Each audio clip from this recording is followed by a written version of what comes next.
हे गंगे च यमुने चैव गोदावरी सरस्वती।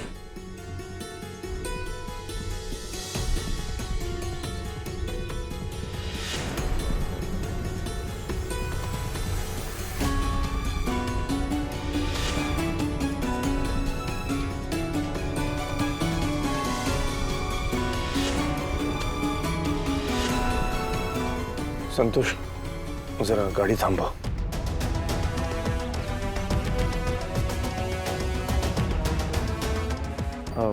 ऐका ना, कमळी मोहितांचं घर कुठे आहे? तिकडनं सरळ जावा, डाव्या अंगाला वळा, समोरच तिचं घर आहे। चला।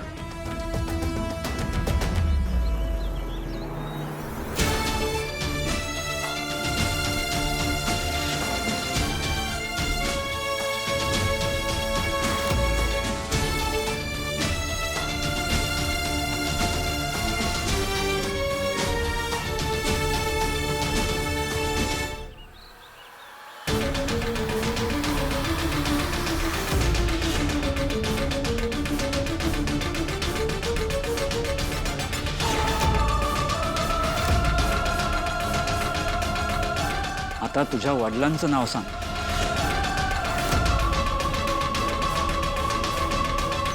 गुरुजी, माझ्यासाठी माझी आई आणि भाऊ दोन्ही बी आणि जसं आमचा आबा माझ्या आईचा भाव होता तसं माझं बी बा तेच होतं।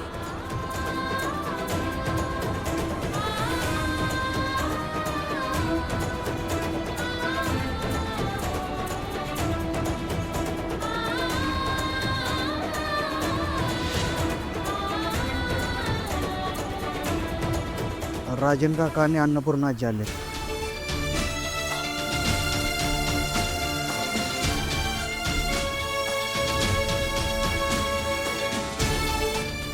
ऋषी, तू इथे आहेस कमळी सोबत हे बघून खरंच खूप बरं वाटलं रे। जा, जाऊन बस।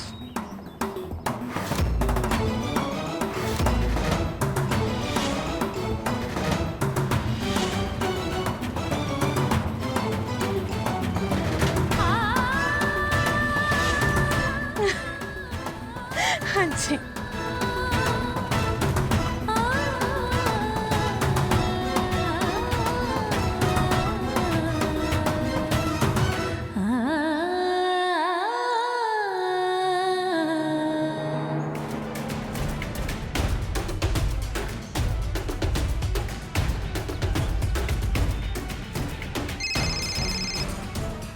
Hello madam.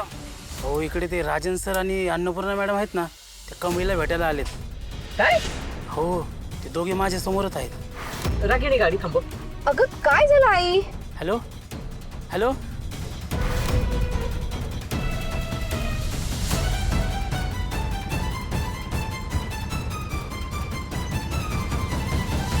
आता ही म्हातारी आणि राजन हे जर कमळीच्या गावी गेलेत म्हणजे त्यांना तिकडे त्या गौरीचा फोटो दिसणार।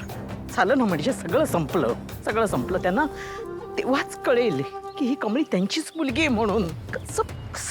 कसं सांभाळू आता मला काही कळत नाही। ए राणी आजी, तू वेडी बिडी आहेस का? आता कसं टेन्शन आहे तुला? श्श, गप्प बस। रागिणी, काय? मला सांग, ही अन्नपूर्णा, राजन तुझा नवरा आहे ना, तो कुठे जातोय तुला माहित नव्हतं? आता राजन माझा नवरा आहे, मी त्याची बायको आहे म्हणून सगळं मला माहिती असायला पाहिजे। असं काय नियम आहे का ग? नव्हतं माहिती। अरे, याला काय अर्थ आहे? तुला माहित नको का तो कुठे चाललाय ते? आता बास ना, जाऊ दे ना त्यांना कुठेही। आपल्याला काय करायचंय? आपण पार्टी करायला आलो ना, त्यांना जाऊ दे कुठे पण, आपण पार्टी करू। चल अगं ए, तुम्ही दोघी ना जरा आता शांत राहा। आता मला जरा विचार करायला लागणार आहे। परिस्थिती तशी आहे, विचार करायला लागणार आहे। काय विचार करायचा? हो ना, जी आई मी मला सोडून गेली।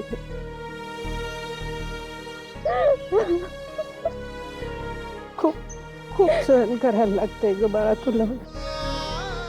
कळतंय मला, निराशेच कमळे, पण नियतीच्या पुढे कोणाचं काही चाललंय का?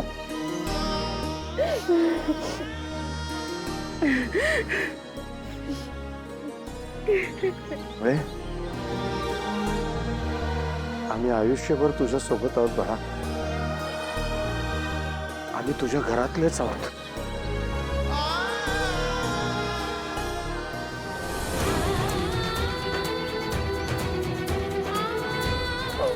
या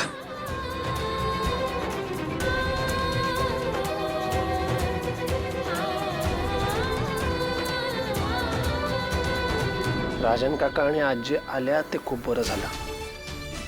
नाहीतरी आता कोण वडीलधारी माणसं शिल्लक आहेत जी कमळीची काळजी करतील. कमीत कमी आज कमळीला आधार देणारी ही 2 माणसं तरी आहेत तिच्या बरोबर.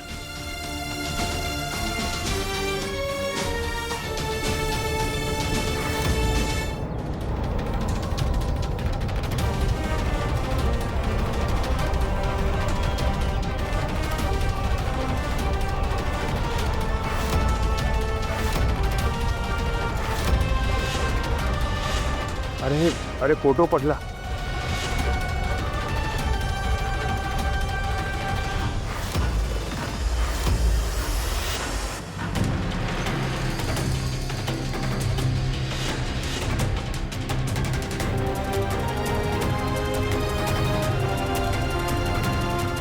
ताई, सगळ्यांचा हार आणि फुल वाहून झालंय.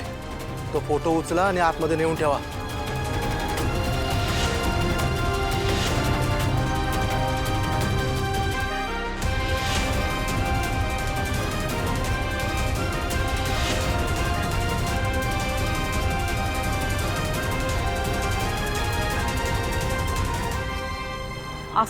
ऑफकोर्स मी रेफर केलंय म्हणून बोर्डावर आहे ना. त्यांना सांगा मग आता उगाच विरोध करत बसू नका म्हणा. आय थिंक मला आता या विषयावर बोलायचं नाही आणि मी बघते काय करता येईल ते. फेलो, या कंपनीसाठी मी राबतो. सगळ्या मीटिंग्स मी अटेंड करतो. सगळे कष्ट मी घेतो आणि ऐन वेळेला या कदमला ऋषी आठवतो. आई, हा कदम माझ्या डोक्यावर बसत चाललाय आणि मला ते नकोय. रोहित, तू शांत हो. काय झालंय हे मला सगळं कळेल. आई, अगं मी कसा शांत होऊ? कदमनी सगळ्यांसमोर आज माझा इन्सल्ट केलाय. सगळ्या बोर्ड ऑफ डिरेक्टर्सनी हे ठरवलं की फायनल डिसिजनवर त्यांना ऋषीची सही हवी आहे. अगं मग जर काय ऋषीचीच सही हवी आहे तर मला कशासाठी बसवलंय त्या खुर्चीवर? मी काय बाहुलाय का? हे बघ आई, तू रेकमेंड केलं होतं म्हणून आपण कदमला बोर्ड ऑफ डिरेक्टर मध्ये घेतलंय. पण आता तो कानामागून येऊन तिखट होत चाललाय. तो माझ्या डोक्यावर बसतोय आणि ते मला नकोय.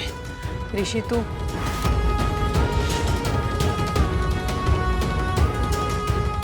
रोहित, यू डोंट वरी. मला चांगलंच माहिती आहे कदम असं का वागतोय. कारण ही जवेर ऋषी इथे नाहीये.